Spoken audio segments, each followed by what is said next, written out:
ਸਤਿ ਸ਼੍ਰੀ ਅਕਾਲ। ਤੁਸੀਂ ਦੇਖ ਰਹੇ ਹੋ ਪੰਜਾਬ ਟੂਡੇ ਤੇ ਇੱਕ ਵਾਰ ਫਿਰ ਹਾਜ਼ਰ ਹਾਂ ਲੈ ਕੇ insights with Vishal Sood. Welcome sir. Thank you Aman. Sir, Punjab ਦੇ ਦੋ ਨੋਮੀਨੇਸ਼ਨ ਭਰੇ ਗਏ ਆ ਰਾਜ ਸਭਾ ਦੇ ਵਿੱਚ। ਇੱਕ ਸਾਨੀ ਸਾਹਿਬ ਤੇ ਦੂਜੇ ਸੀਚੇਵਾਲ। ਦੋਨਾਂ ਦਾ ਨਾਮ ਪਦਮ ਸ਼੍ਰੀ ਦੇ ਵਿੱਚ ਵੀ ਗਿਆ ਸੀ ਤੇ ਦੋਨਾਂ ਨੂੰ ਲੋਕ ਪਿਆਰ ਕਰਦੇ ਆ। ਤੇ ਕੀ ਪੰਜਾਬ ਦੀ ਰਾਜਨੀਤੀ ਵਿੱਚ ਬਦਲਾਵ ਆਊਗਾ?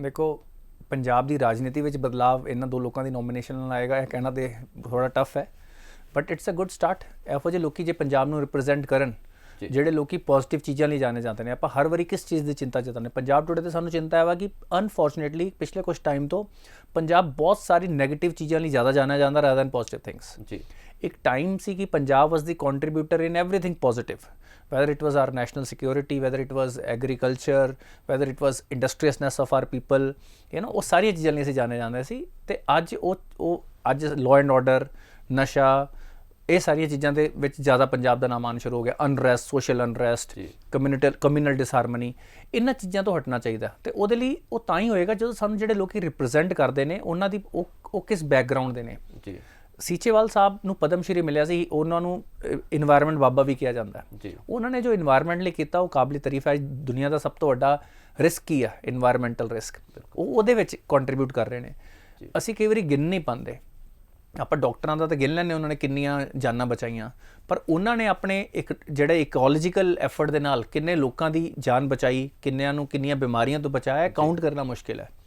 ਤੇ ਜੇ ਇਹੋ ਜਿਹੇ ਲੋਕਾਂ ਨੂੰ ਜੇ ਆਮ ਆਦਮੀ ਪਾਰਟੀ ਨੇ ਰਿਪਰੈਜ਼ੈਂਟੇਸ਼ਨ ਦਿੱਤੀ ਹੈ, ਬਹੁਤ ਵੱਡਾ ਸਟੈਪ ਹੈ ਵਿਜ਼ਾਵਿਸ, ਕਿਉਂਕਿ ਆਮ ਆਦਮੀ ਪਾਰਟੀ ਬਹੁਤ ਕੰਟਰੋਵਰਸੀ 'ਚ ਰਹੀ। ਪਹਿਲਾਂ ਉਹਨਾਂ ਨੇ ਜਿਨ੍ਹਾਂ ਲੋਕਾਂ ਨੂੰ ਰਿਪਰੈਜ਼ੈਂਟੇਸ਼ਨ ਦਿੱਤੀ ਉਹ ਕੰਟਰੋਵਰਸ਼ੀਅਲ ਸਨ ਤੇ ਦੈਟ ਡਿਡਨਟ ਸਾਊਂਡ ਕਿ ਬਈ ਸਹੀ ਰਿਪਰੈਜ਼ੈਂਟੇਸ਼ਨ ਹੋਈ ਹੈ। ਉਹ ਇੱਕ ਸਹੀ, ਹਾਲਾਂਕਿ ਉਹਨਾਂ ਦੀ ਵੀ ਪ੍ਰੋਫਾਈਲ ਬੁਰੀ ਨਹੀਂ ਸੀ, ਪਰ ਉਦੋਂ ਉਹਨਾਂ 'ਤੇ ਬਹੁਤ ਇਲਜ਼ਾਮ ਲੱਗੇ। ਤੇ ਆਈ ਐਮ ਹੈਪੀ ਕਿ ਬਈ ਆਮ ਆਦਮੀ ਪਾਰਟੀ ਦੀ ਸਰਕਾਰ ਸੁਣਦੀ ਪਈ ਹੈ ਪਬਲਿਕ ਦਾ ਵਿਊ ਕੀ ਹੈ ਤੇ ਉਹਦੇ ਬੇਸਿਸ 'ਤੇ ਕੋਰਸ ਕਰੈਕਸ਼ਨ ਕਰਨ ਨੂੰ ਤਿਆਰ ਹੈ। ਗਲਤੀਆਂ ਵੀ ਹੋਣੀਆਂ। ਅੱਜ ਉਹਨਾਂ ਨੇ ਉਹਨਾਂ ਲੋਕਾਂ ਨੂੰ ਦਿੱਤੀ ਹੈ ਜਿਨ੍ਹਾਂ ਦੇ ਕਾਰਨ ਪੰਜਾਬ ਦਾ ਸਿਰ ਉੱਚਾ ਹੁੰਦਾ ਹੈ। ਸਾਨੀ ਸਾਹਿਬ ਦੀ ਜੇ ਮੈਂ ਗੱਲ ਕਰਾਂ, ਹੀ ਰਨਸ ਐਨ ਆਰਗੇਨਾਈਜੇਸ਼ਨ ਜਿਹੜੀ 22 ਦੇਸ਼ਾਂ ਦੇ ਵਿੱਚ ਸਾਡੇ ਪੰਜਾਬ ਦੇ ਕਲਚਰ ਨੂੰ ਪਹੁੰਚਾਉਂਦੀ ਹੈ, ਸਾਡੀ ਹੈਰੀਟੇਜ ਨੂੰ ਪਹੁੰਚਾਉਂਦੀ ਹੈ। ਉਹਨਾਂ ਨੇ ਆਪਣੀ ਜੇਬ ਤੋਂ ਪੈਸੇ ਖਰਚ ਕੇ 500 ਹਿੰਦੂ ਤੇ ਸਿੱਖਾਂ ਨੂੰ ਅਫਗਾਨਿਸਤਾਨ ਤੋਂ ਥਰੂ ਚਾਰਟਰਡ ਫਲਾਈਟਸ ਕਰਵਾਇਆ ਸੀ ਜਦੋਂ ਤਾਲਿਬਾਨ ਦਾ ਸੀ ਅਟੈਕ ਉੱਥੇ। ਤੇ ਇਹੋ ਜਿਹੇ ਲੋਕੀ ਜੇ ਸਾਨੂੰ ਰਿਪਰੈਜ਼ੈਂਟ ਕਰਨ, ਉਹ ਡੈਫੀਨੇਟਲੀ ਮੀਨਿੰਗਫੁਲ ਕੁਐਸਚਨ ਪੁੱਛਣਗੇ, ਉਹ ਮੁੱਦੇ ਲੈ ਕੇ ਆਉਣਗੇ, ਉਹ ਤੋਂ ਸਿੱਕੇ ਵੀ ਆਉਣਗੇ ਜਿਹਦਾ ਪੰਜਾਬ ਦੇ ਵਿੱਚ ਵੀ ਚੀਜ਼ਾਂ ਦਾ ਬੈਨੀਫਿਟ ਹੋਏਗਾ। To both these public figures lot of congratulations. They truly represent Punjab, ਜੋ ਪੰਜਾਬ ਦਾ ਟਰੂ ਕਲਚਰ ਹੈ, ਜੋ ਵੈਲਿਊ ਸਿਸਟਮ ਹੈ ਨਾ, ਮੈਨੂੰ ਲੱਗਦਾ ਕਿ ਇਹ ਦੋ ਰਿਪਰੈਜ਼ੈਂਟੇਟਿਵ ਵਿੱਚ ਨਜ਼ਰ ਆਉਂਦਾ ਹੈ। ਬਟ ਜੇ ਤੁਸੀਂ ਕਹਿੰਦੇ ਹੋ ਪੰਜਾਬ ਦੀ ਪੋਲੀਟਿਕਸ ਇਹ ਦੋ ਲੋਕਾਂ ਦੇ ਨਾਮ ਨਾਲ ਬਦਲਣ ਵਾਲੀ ਹੈ, I doubt it could be a small step, ਪਰ ਇੱਕ ਡਾਇਰੈਕਸ਼ਨ 'ਚ ਜਾਣਾ ਤੇ ਪਏਗਾ।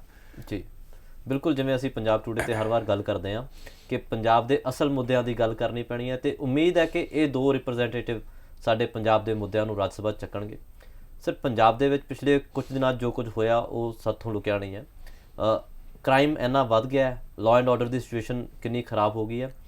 ਅੱਜ ਇੱਕ ਹਾਦਸਾ ਹੋਇਆ ਕਿ ਇੱਕ ਹਿੰਮਤ ਕੀਤੀ ਲੋਕਾਂ ਨੇ ਕਿ ਬੱਸ ਰੋਕੀ ਔਰ ਉਹਨਾਂ ਨੇ ਬੱਸ ਲੁੱਟ ਲਈ ਲੁਧਿਆਣਾ ਦੇ ਕੋਲ। ਦੇਖੋ, ਇਹ ਨਾ ਜਿਹੜਾ ਇੱਕ ਬਹੁਤ ਹੀ ਵਰੀਸਮ ਟਾਈਮ ਸੀ ਸਾਡਾ ਪੰਜਾਬ ਦੀ ਹਿਸਟਰੀ ਦਾ, ਇਹ ਉਹਨਾਂ ਚੀਜ਼ਾਂ ਵੱਲ, ਉਸ ਡਾਇਰੈਕਸ਼ਨ ਵੱਲ ਜਾ ਰਿਹਾ ਕਿ ਅੱਜ ਲੁੱਟ ਖੋਹ ਸ਼ੁਰੂ ਹੋਈ ਹੈ, ਕੱਲ੍ਹ ਨੂੰ ਇਹ ਕ੍ਰਾਈਮ ਵੱਧ ਸਕਦੇ ਨੇ।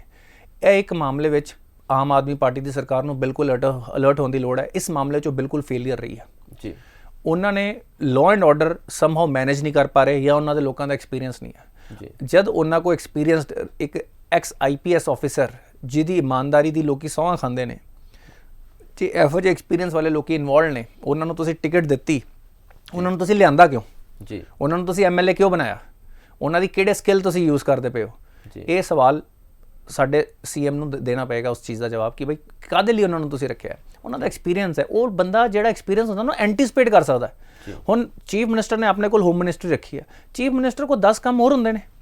ਹੋਮ ਮਿਨਿਸਟਰੀ ਇੰਨੀ ਇੰਪੋਰਟੈਂਟ ਚੀਜ਼ ਹੈ ਕਿ ਇਹਦੇ ਵਿੱਚ ਡੈਡੀਕੇਟਿਡ ਰੋਲ ਹੋਣਾ ਚਾਹੀਦਾ। ਤੁਸੀਂ ਕੈਬਨਿਟ ਮਿਨਿਸਟਰ ਨਾ ਸੀ, ਸਟੇਟ ਮਿਨਿਸਟਰ ਲਾਓ, ਐਡੀਸ਼ਨਲ ਮਿਨਿਸਟਰ ਲਿਆਓ, ਬਟ ਉਹਨਾਂ ਦੀ ਐਕਸਪਰਟਾਈਜ਼ ਯੂਜ਼ ਕਰੋ ਜੀ। ਇਹ ਅਦਰਵਾਈਜ਼ ਇੱਕ ਇਹੋ ਜਿਹਾ ਏਰੀਆ ਹੈ ਜਿਹੜਾ ਫਾਊਂਡੇਸ਼ਨ ਹੈ ਇੱਕ ਚੰਗੀ, ਜੇ ਤੁਸੀਂ ਗੌਰਮੈਂਟ ਦੇਣੀ ਆ, ਬੇਸਿਕ ਲਾਅ ਐਂਡ ਆਰਡਰ ਤੇ ਸਿਕਿਉਰਿਟੀ ਤੋਂ ਬਿਨਾਂ ਕਿਵੇਂ ਦੋਗੇ? ਆਪਾਂ ਹਮੇਸ਼ਾ ਕਹਿੰਦੇ ਹਾਂ ਬੇਸਿਕ ਨੀਡ ਹੈ ਹਿਊਮੈਨਿਟੀ ਦੀ। ਅੱਜ ਲੋਕੀ ਬੱਸਾਂ ਤੇ ਵੀ ਸਫ਼ਰ ਕਰਨ ਤੋਂ ਡਰਨ। ਫਿਰ ਉਸ ਤੋਂ ਇਲਾਵਾ ਇੱਕ ਹੋਰ ਵਾਰਦਾਤ ਹੋਏਗੀ, ਕਿਸੇ ਮਨੀ ਐਕਸਚੇਂਜ ਵਾਲੇ ਕੋ ਖੋ ਕੇ ਲੈ ਗਏ। ਤਾਂ ਲੋਕਾਂ ਦੇ ਹੌਸਲੇ ਵੱਧਦੇ ਪਏ ਨੇ। ਜਿਹੜੇ ਨੈਗੇਟਿਵ ਐਲੀਮੈਂਟਸ ਹੁੰਦੇ ਨੇ, ਐਂਟੀ ਸੋਸ਼ਲ ਐਲੀਮੈਂਟਸ ਹੁੰਦੇ ਨੇ, ਉਹਨਾਂ ਨੂੰ ਇਹਨਾਂ ਸਾਰੀਆਂ ਖਬਰਾਂ ਤੋਂ ਹੌਸਲਾ ਮਿਲਦਾ ਹੈ, ਉਹਨਾਂ ਦੀ ਹਿੰਮਤ ਵੱਧਦੀ ਹੈ, ਉਹਨਾਂ ਨੂੰ ਲੱਗਦਾ ਕਿ ਸਾਨੂੰ ਰੋਕਣ ਵਾਲਾ ਕੋਈ ਨਹੀਂ ਹੈ। ਬਿਲਕੁਲ। ਤੇ ਇਹ ਸਾਰੀਆਂ ਚੀਜ਼ਾਂ ਅਲਟੀਮੇਟਲੀ ਬਿਲਕੁਲ ਇਹ ਕਦੋਂ ਕਿਸ ਡਾਇਰੈਕਸ਼ਨ ਚਲੇ ਜਾਣ, ਕਦੋਂ ਇਹ ਕਮਿਊਨਲ ਡਿਸਹਾਰਮਨੀ ਚ ਬਣ ਜਾਣ, ਕਦੋਂ ਇਹਦਾ ਯੂਜ਼ ਕਰਨਾ ਐਂਟੀ ਨੈਸ਼ਨਲ ਫੋਰਸਿਸ ਯੂਜ਼ ਕਰਨਾ ਸ਼ੁਰੂ ਕਰ ਦੇਣ, ਇਹ ਬਹੁਤ ਕ੍ਰਿਟੀਕਲ ਹੋ ਜਾਏਗਾ। ਮੈਨੂੰ ਲੱਗਦਾ ਕਿ ਆਮ ਆਦਮੀ ਪਾਰਟੀ ਸਰਕਾਰ ਨੂੰ ਇਮੀਡੀਏਟਲੀ, ਆਪਾਂ ਕੱਲ੍ਹ ਹੀ ਗੱਲ ਕਰਦੇ ਪਏ ਸੀ ਜੀ ਬਈ ਕੀ ਉਹ ਬਿਆਨ ਦੇਣ। ਸਭ ਤੋਂ ਵੱਡਾ ਬਿਆਨ ਹੈ ਕੋਈ ਵਾਰਦਾਤ ਨਾ, ਆਪਾਂ ਕਹਿੰਦੇ 6 ਮਹੀਨੇ ਕੋਈ ਵਾਰਦਾਤ ਨਾ ਹੋਵੇ, ਇਹ ਤਾਂ ਇੱਕ ਦਿਨ ਵੀ ਨਹੀਂ ਹੋਇਆ। ਬਿਲਕੁਲ। One after one. ਤੇ ਇਹ ਨਹੀਂ ਛੋਟੇ ਮੋਟੇ ਇਨਸੀਡੈਂਟ, ਇੱਕ ਬੱਸ ਨੂੰ ਰਸਤੇ 'ਚ ਰੋਕ ਕੇ ਲੁੱਟਣਾ, ਤੁਸੀਂ ਦੱਸੋ ਕਿ ਉਹ state the law and order ਦੀ ਕੀ ਹਾਲਤ ਦਿਖਾਸਦੀ ਹੈ। ਬਿਲਕੁਲ ਸਰ। ਤੁਸੀਂ ਕਿਵੇਂ ਐਕਸਪੈਕਟ ਕਰ ਲੋਗੇ ਕਿ ਬਈ ਕੋਈ ਦੂਜੀ ਸਟੇਟ ਦਾ ਇਨਵੈਸਟਰ ਇੱਥੇ ਪੈਸੇ ਲਾਏਗਾ, ਕੋਈ ਦੂਜੀ ਦੇ ਸਟੇਟ ਦੇ EMPLOYEE ਇੱਥੇ ਕੰਮ ਕਰਨਾ ਚਾਹਣਗੇ? ਤੁਸੀਂ ਕਿਵੇਂ ਐਕਸਪੈਕਟ ਕਰ ਲੋਗੇ ਕਿ ਬੱਚੇ ਜਿਹੜੇ ਫੋਰਨ ਜਾਣ ਦੀ ਸੋਚਦੇ ਪਏ ਉਹ ਆਪਣਾ ਮਨ ਬਦਲ ਲੈਣਗੇ ਕਿ ਜੀ ਹੁਣ ਆਮ ਆਦਮੀ ਪਾਰਟੀ ਸਰਕਾਰ ਆਈ ਅਸੀਂ ਆਪਣਾ ਮਨ ਬਦਲੀਏ? ਇਸ ਤਰ੍ਹਾਂ ਤਾਂ ਨਹੀਂ ਹੋਵੇਗਾ। ਤੁਸੀਂ ਜਦ ਬੇਸਿਕ ਚੀਜ਼ਾਂ ਹੀ ਨਹੀਂ ਉਹਨਾਂ ਨੂੰ ਪ੍ਰੋਵਾਈਡ ਕਰ ਰਹੇ, ਬੇਸਿਕ ਸਿਕਿਉਰਿਟੀ। ਮੈਂ ਬੱਸ 'ਚ ਸਫ਼ਰ ਕਰਨ ਜਾ ਰਿਹਾ ਹਾਂ, ਮੈਂ ਕਿਸੇ ਕੰਮ ਲਈ ਜਾ ਰਿਹਾ, ਅੱਜ ਉਹਨਾਂ ਨੇ ਕੰਡਕਟਰ ਕੋ ਪੈਸੇ ਖੋਏ ਆ, ਡਰਾਈਵਰ ਨੂੰ ਧਮਕੀ ਲਾਈ ਆ, ਗਨ ਉਹਨਾਂ ਦੇ ਹੱਥ ਵਿੱਚ ਸੀ। ਇਹਦਾ ਮਤਲਬ ਹੈ ਕਿ ਜਿਹੜਾ ਬੰਦਾ ਬਦਮਾਸ਼ੀ ਕਰੇਗਾ, ਦੂਜਾ ਬੰਦਾ ਅਸਿਊਮ ਕਰ ਲਏਗਾ ਉਹਦੇ ਕੋਲ ਗਨ ਹੋ ਸਕਦੀ ਹੈ, ਉਹਨੂੰ ਬਦਮਾਸ਼ੀ ਕਰਨ ਦੇਗਾ। ਇਸ ਤਰ੍ਹਾਂ ਬਦਮਾਸ਼ਾਂ ਦੇ ਹੌਸਲੇ ਹੋਰ ਖੁੱਲੀ ਜਾਣਗੇ। ਅੱਜ FIR ਹੈ ਪੰਜਾਬ 'ਚ, ਲੋਕੀ ਕਹਿੰਦੇ ਨੇ ਕਿ ਬਈ ਜੋ ਦੂਜਾ ਬੰਦਾ ਬਦਮਾਸ਼ੀ ਕਰਦਾ ਕਰਨ ਦਿਓ, ਪਤਾ ਨਹੀਂ ਕੌਣ ਬੰਦੂਕ ਕੱਢ ਲੇ। ਬੰਦੂਕਾਂ ਇੰਨੀ ਆਸਾਨੀ ਨਾਲ ਸਾਡੇ ਇੱਥੇ ਆ ਕਿਵੇਂ ਗਈਆਂ? ਇੱਥੇ ਵੀ ਫਰੀਜ਼ ਲਗਾਉਣ ਦੀ ਲੋੜ ਹੈਗੀ ਆ। ਸਾਰੀਆਂ ਬੰਦੂਕਾਂ ਵਾਪਸ ਜ਼ਬਤ ਕਰੋ, ਭਾਵੇਂ ਲਾਇਸੈਂਸੀ ਨੇ ਜੀ। ਮੈਂ ਕਹਿੰਦਾ ਅਗਲੇ 1 ਸਾਲ ਲਈ ਵਾਪਸ ਬੁਲਾ ਲਓ, ਇਲੈਕਸ਼ਨ ਦੇ ਟਾਈਮ 'ਤੇ ਬੁਲਾਉਂਦੇ ਆ ਨਾ। ਬਿਲਕੁਲ। 1 ਸਾਲ ਲਈ ਸਾਰੀਆਂ ਬੰਦੂਕਾਂ ਵਾਪਸ ਜਮ੍ਹਾਂ ਕਰਾਉਣ, ਆਪਣੇ ਆਪ ਲਾਅ ਐਂਡ ਆਰਡਰ ਹੋ ਜਾਏਗਾ। ਜਦ ਜਿਨ ਭਾਵੇਂ ਲਾਇਸੈਂਸੀ ਬੰਦੂਕਾਂ ਨੇ, ਅਨਲਾਇਸੈਂਸਡ ਜਿਹੜਾ ਬੰਦੂਕ ਨਾਲ ਫੜਾ ਗਿਆ ਉਸ ਬੰਦੇ ਨੂੰ ਸਜ਼ਾ ਹੋਵੇ। ਬਿਲਕੁਲ। ਬੜਾ ਸਿੰਪਲ ਤੇ ਫੰਡਾਮੈਂਟਲ ਸੋਲੂਸ਼ਨ ਹੈਗੇ ਨੇ ਜੇ ਗਵਰਨਮੈਂਟ ਦੇ ਵਿੱਚ ਵਿਲ ਪਾਵਰ ਹੋਵੇ। ਲਾਇਸੈਂਸਡ ਹਥਿਆਰ ਵੀ ਐਟਲੀਸਟ ਗਵਰਨਮੈਂਟ ਜੇ ਆਪਣਾ law and order easily manage ਕਰਨਾ ਚਾਹੁੰਦੀ ਹੈ ਤੇ 1 ਸਾਲ ਦੇਖੋ, ਜਿਹੜੇ ਬਦਮਾਸ਼ ਹੁੰਦੇ ਨੇ, ਗੈਂਗਸਟਰ ਹੁੰਦੇ ਨੇ, ਇਹਨਾਂ ਨੂੰ ਸਪੋਰਟ ਰਹੀ ਹੈ ਪੋਲੀਟੀਸ਼ੀਅਨ ਦੀ, ਬਿਊਰੋਕਰੈਟਸ ਦੀ, ਹੈ ਨਾ। ਜਿਹੜੇ ਵੱਡੇ ਗੈਂਗਸਟਰ ਨੇ ਉਹਨਾਂ ਨੂੰ ਲਾਇਸੈਂਸਡ ਹਥਿਆਰ ਬੜੇ ਆਰਾਮ ਨਾਲ ਮਿਲਦੇ ਨੇ। ਉਹਨਾਂ ਨੂੰ ਲਾਇਸੈਂਸਡ ਹਥਿਆਰ ਮਿਲ ਗਏ, ਉਹਨਾਂ ਦੀ ਪਾਵਰ ਵੱਧ ਗਈ ਵਿਜ਼ ਅਦਰ ਗੈਂਗਸ ਜਿਨ੍ਹਾਂ ਨੂੰ ਸਪੋਰਟ ਹੁੰਦੀ ਹੈ। ਤੇ ਇਹ ਬੜਾ ਸਿੰਪਲ ਸੋਲੂਸ਼ਨ ਹੈ ਕਿ ਜਿਹਦੇ ਕੋ ਵੀ ਲਾਇਸੈਂਸ ਉਹ ਸਬਮਿਟ ਕਰਾ ਦੇ ਜੀ। 1 ਸਾਲ ਲਈ ਤੁਸੀਂ ਗਵਰਨਮੈਂਟ ਦੇ ਸਟਰੋਂਗ ਰੂਮ 'ਚ ਰੱਖ ਦਿਓ ਹਥਿਆਰ, 1 ਸਾਲ ਲਈ, 2 ਸਾਲ ਲਈ। ਬਿਲਕੁਲ। ਜਿੰਨਾ ਤੱਕ ਤੁਸੀਂ ਬਿਲਕੁਲ ਲਾਅ ਐਂਡ ਆਰਡਰ ਨੂੰ ਸੈੱਟ ਨਹੀਂ ਕਰਦੇ। ਸੋਚੋ ਕਿੰਨਾ ਸਿੰਪਲ ਸੋਲੂਸ਼ਨ ਹੈ। ਤੁਸੀਂ ਆਪਣੇ ਆਪ ਹੀ ਜਿਹੜੇ ਲੋਕੀ ਹਥਿਆਰਾਂ ਦਾ ਯੂਜ਼ ਕਰਦੇ ਉਹਨਾਂ ਨੂੰ ਕਿੰਨਾ ਵੀਕ ਕਰ ਦੋਗੇ। ਇੱਕ ਡਿਕਟੇਟ ਪਾਸ ਕਰ ਦੋਗੇ, ਤੁਹਾਨੂੰ ਦੇਣਾ ਹੀ ਪਏਗਾ। ਬਿਲਕੁਲ। ਕੋਈ ਕਿਸੇ ਨੂੰ ਧਮਕਾ ਨਹੀਂ ਪਾਊਗਾ, ਕੋਈ ਮਿਸਯੂਜ਼ ਨਹੀਂ ਕਰ ਪਾਊਗਾ। ਤੇ ਇਹ ਸਰਕਾਰ ਨੂੰ ਇਮੀਡੀਏਟਲੀ ਕਰ ਦੇਣਾ ਚਾਹੀਦਾ ਕਿ ਹਥਿਆਰ, ਕਿਉਂਕਿ ਕੱਲੇ ਹਥਿਆਰ ਦੀ ਅਕਾਊਂਟੇਬਿਲਿਟੀ ਬਣ ਜੂਗੀ ਕਿ ਕਿਹਦੇ ਕੋਲ ਹੈ ਔਰ ਕਿਹਦੇ ਕੋਲ ਨਹੀਂ ਹੈ। ਬਿਲਕੁਲ ਜੀ। ਸਰ ਨੈਸ਼ਨਲ ਸੈਗਮੈਂਟ ਵੱਲ ਚੱਲਦੇ ਹਾਂ। ਸੌਰੀ ਅਮਨ, ਮੈਂ ਇਸੇ ਗੱਲ ਤੇ ਇੱਕ ਹੋਰ ਪੁਆਇੰਟ ਐਡ ਕਰਨਾ ਚਾਹੂੰਗਾ ਕਿ ਦੇਖੋ, ਜਦੋਂ ਹਥਿਆਰ ਪਬਲਿਕ 'ਚ ਘੱਟ ਹੋ ਜਾਣਗੇ, ਲਾਇਸੈਂਸ ਹਥਿਆਰ ਵੀ ਘੱਟ ਹੋ ਜਾਣਗੇ, ਆਪਣੇ ਆਪ ਕੱਲ੍ਹ ਨੂੰ ਜਦੋਂ ਵੀ ਕੋਈ ਸੋਸ਼ਲ ਅਨਰੈਸਟ ਹੁੰਦਾ ਹੈ ਉਹਦੇ 'ਚ ਹਥਿਆਰਾਂ ਦੇ ਯੂਜ਼ ਕਰਨ ਦੇ ਚਾਂਸਸ ਹੀ ਬਹੁਤ ਘੱਟ ਹੋ ਜਾਣਗੇ, ਕਿਉਂਕਿ ਜ਼ਿਆਦਾਤਰ ਲੋਕਾਂ ਦੇ ਹਥਿਆਰ ਤੇ ਤੁਹਾਡੇ ਕੋਲ ਜ਼ਬਤ ਕੀਤੇ ਹੋਣਗੇ ਤੇ ਜਿਹੜਾ ਵੀ ਹਥਿਆਰ ਲੈ ਕੇ ਨਿਕਲਿਆ ਉਹ ਇਲੀਗਲ ਆਟੋਮੈਟਿਕਲੀ ਡਿਫਾਈਨ ਹੋ ਜਾਏਗਾ। ਜੀ ਬਿल्कुल। सर चलते हैं नेशनल सेगमेंट वाल। भारत की डिफेंस मिनिस्ट्री ने एक कॉन्ट्रैक्ट साइन किया है BDL के साथ, तो उसमें हथियार जो हैं, मिसाइल्स हैं, वो भारत में ही बनेंगी, भारत में मैन्युफैक्चर होंगी। उसका क्या बेनिफिट मिलेगा? देखो, ये जो अस्त्रा मिसाइल्स का जो कॉन्ट्रैक्ट गया है रफली 3000 करोड़ का, ये एक बेसिकली ये हमारी एयर पावर को बहुत ज़्यादा सक्षम कर देगा जी। अभी जब इंडिया ने पाकिस्तान ऑक्युपाइड कश्मीर में आतंकियों पे हमला किया था जी, तब हमारे जहाज़ों को दुश्मन के सामने आना पड़ा जी, वो मिसाइल डिलीवर करने के लिए। अब ये जो मिसाइल है ये air to air 250 kilometre range वाली मिसाइल है जी, पिन पॉइंट एक्यूरेसी के साथ। मतलब कि आप दुश्मन को नज़र भी नहीं आओगे, ना उनके रडार सिस्टम में होगे, और यहीं से आप फायर करके आप दुश्मन को उड़ा सकते हो जी। तो जो हमने पाकिस्तान ऑक्युपाइड कश्मीर में जो आतंकी ठिकानों पे हमला किया था वो बहुत दूर से अपने एरिया से किया जा सकता था और ज़्यादा एक्यूरेसी के साथ किया जा सकता था। ये टेक्नोलॉजीज़ हमें देने में फॉरेन कंट्रीज़ ने बहुत आनाकानी की, और मैं कहता हूँ अंत में जो भी प्रॉब्लम होती है वो कल को एक अपॉर्चुनिटी बन जाती है। इंडियन साइंटिस्ट ने इन हाउस इसको डेवलप किया है। ये रफली 248 मिसाइल्स डिलीवर की जाएंगी, उसमें से 200 एयरफोर्स के लिए हैं, 48 रफली नेवी के लिए हैं। तो ये हमारे जो सुखोई एयरप्लेन्स हैं या अभी उनके लिए है, और बाकियों के लिए भी आएंगी, तेजस के लिए भी आएंगी डेफिनेटली। अभी प्रोडक्शन शुरू हो गई है, टेक्नोलॉजी और बेटर, रेंज और बेटर, इंडियन साइंटिस्ट ये अचीवमेंट करते रहे जी। तो अल्टीमेटली ये हमारी अभी भी आपको शायद पता होगा कि जो एयरफोर्स रैंकिंग आई है दुनिया की, इंडिया 3रे नंबर पे आया, चाइना से आगे आया जी। चाइना इस चीज़ पे बहुत परेशान हुआ है, पर जिस तरह की हमारे यहाँ पे टेक्नोलॉजीज़ आ रही हैं, जो हथियार हम बना पा रहे हैं, वो हमारी एयरफोर्स को और स्ट्रॉन्ग करता रहेगा। और एक सक्षम देश होना, स्ट्रांग देश होना शांति के लिए बड़ा इंपॉर्टेंट है। बिल्कुल। आप ये नहीं, हालांकि हम प्रीच करते हैं कि सारी दुनिया में सद्भावना हो, शांति हो, पर गीता में लिखा है कि शक्ति ही शांति का सबसे बड़ा रास्ता है।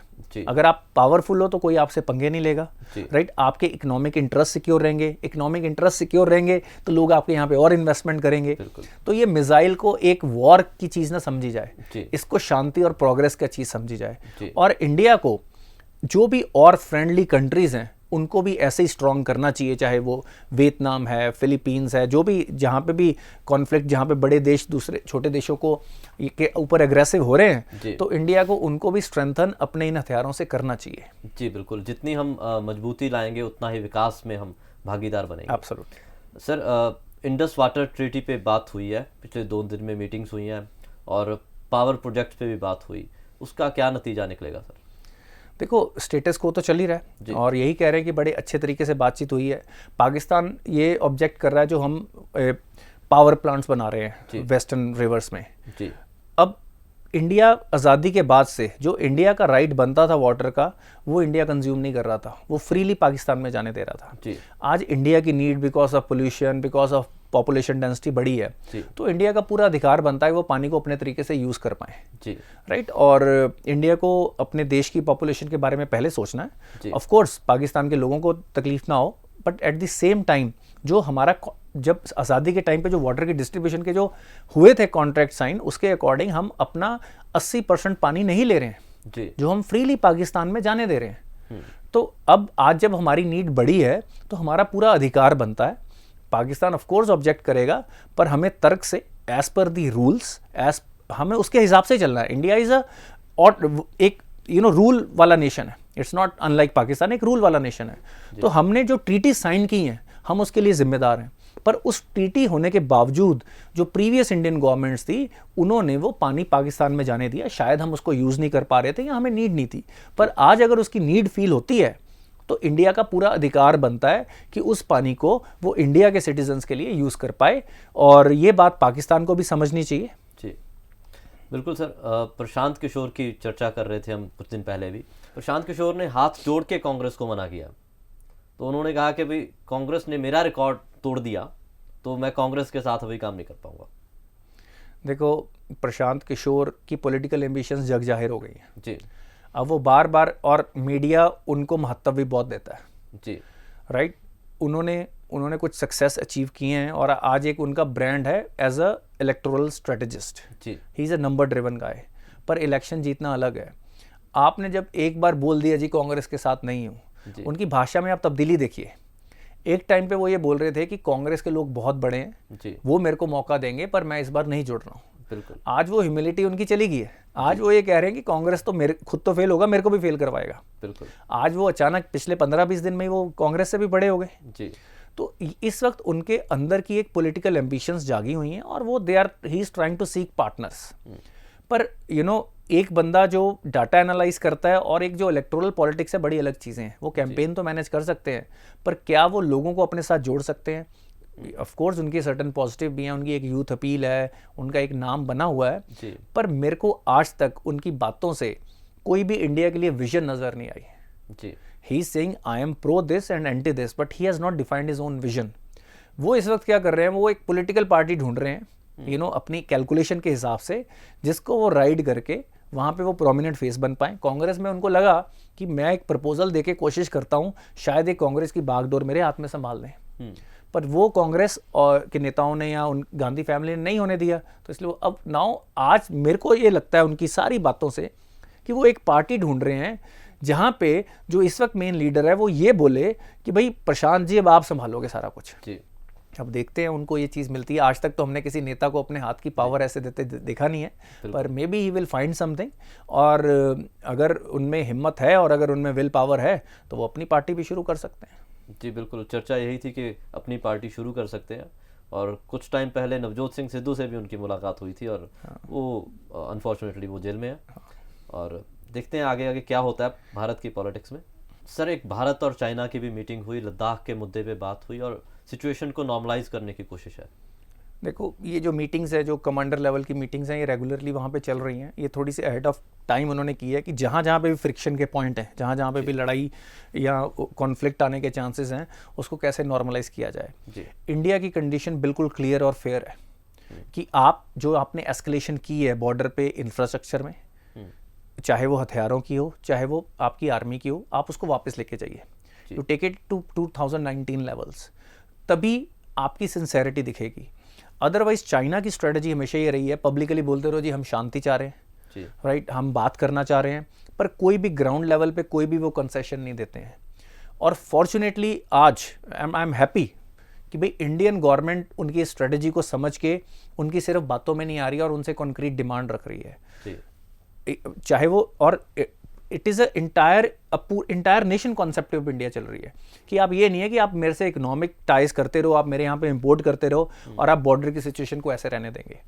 तो it's a complete nation theory that we are working on currently, that everything has to work, our security, peace is more important, right, उसके बेसिस पे हम आगे चलेंगे और it has to be a balance trade.